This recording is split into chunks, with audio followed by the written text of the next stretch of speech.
আর আজকে একটা সোলোতে রেকর্ড করে ফেলার চিন্তা আছে। 7টা বাজে বের হয়েছি আমরা।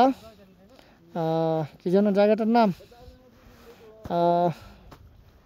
भैया वो जगह का नाम क्या था? हानले हानले हानले আমরা হানলে থেকে বের হয়েছি। আর এখন আমাদের টার্গেট হইতেছে মানালি।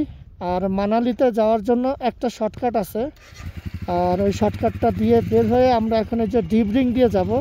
শর্টকাটটা হচ্ছে গিয়ে মানে না যেন কি কি যেন একটা মাহে লেক, মাহে ব্রিজ দিয়ে বাইরে গিয়ে আপনারা এই যে সামনে দেখতেছেন সাইনবোর্ডে লেখা আছে ডিব্রিং। এইখান থেকে 62 কিলো আছে বাকি। তো এইটা ইনশাল্লাহ মেরে দিয়ে আমার আজকে যেটা প্ল্যানিং, নতুন একটা রেকর্ড কি করা যাবে কিনা জানি না, তবে নতুন রেকর্ডের চিন্তা করতেছি। আর সেটা হচ্ছে এই আপনার কি বলে এটারে রে যে কি যেই জায়গা থেকে হানলে থেকে একদম সরাসরি দিল্লি। আর রাস্তা মেবি 865 কিলো, আর গুগল দেখাইতেছে 22 ঘন্টা লাগবে। তো গুগল 22 ঘন্টা লাগলে বললে আরও 3 ঘন্টা এক্সট্রা লেগে যাবে, 25 ঘন্টার মতো। চলেন দেখি আমরা এটা কমপ্লিট করতে পারি কিনা।